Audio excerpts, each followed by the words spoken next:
क्यों मियाँ, कैसे आए? अस्सलाम वालेकुम नवाब साहब। वालेकुम अस्सलाम। वो अब्बा ने आप लोगों के लिए मौसमी फल भिजवाया है, वही देने आया था। अरे ये सब इसकी क्या जरूरत थी? ये सब कुछ तो बाजार में मिल जाता है। और इतना ज्यादा? भाई हम इस घर में हैं कितने? बस वो अब्बा ने भेजा तो आ गया। ठीक है, चलो हम मुंशी से बात कर लेंगे। अब आए हो तो चाय पीकर जाना। हाँ, मैं निकलूंगा नवाब साहब। चाय पीकर जाएंगे आप। तशरीफ रखें। जी।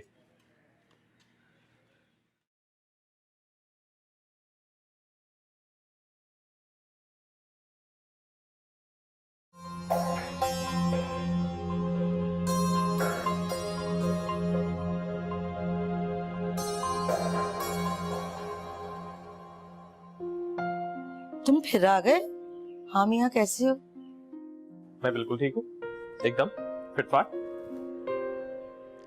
हाँ भाई, सभी ठीक ठाक है, सवाए हमारी बीवियों की। क्या हो गया आपकी बीवियों को? अभी कुछ दिन पहले तक तो बिल्कुल खुशबाश थी। क्या बताएं, लगता है उन्हें तो किसी की नजर ही लग गई है। वो मेहमान बीवी चली गई? हाँ चली गई हैं, और अच्छा ही हुआ जो चली गई हैं। अरे भाई, इस महंगाई के दौर में क्या इंसान खिदमतें करता रहे, खातर तवाज़े करता रहे। अच्छा हुआ जो चली गई। और बेचारी दुर्योधन, अच्छा नहीं किया उनके साथ। अपने बेटे के रिश्ते की आस दिला के बाद में मना कर दिया और खुद रुखसत हो गई। दुर्योधन का रिश्ता नहीं हुआ?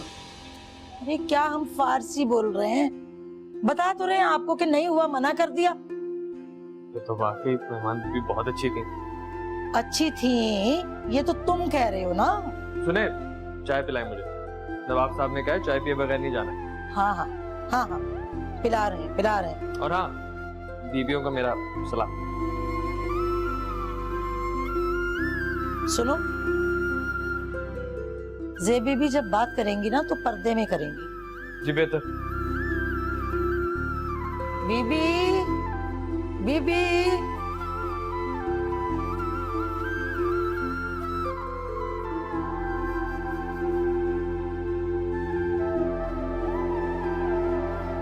कैसे हैं बिलाल? मैं बिल्कुल ठीक हूँ, आप कैसी हैं? अल्लाह का शुक्र है। हमारा एक पैगाम मुंशी साहब को दे दीजिएगा, उनसे कहिएगा हम उनसे मिलना चाहते हैं। जी बेहतर। मेरे लायक और कोई खिदमत? बहुत शुक्रिया।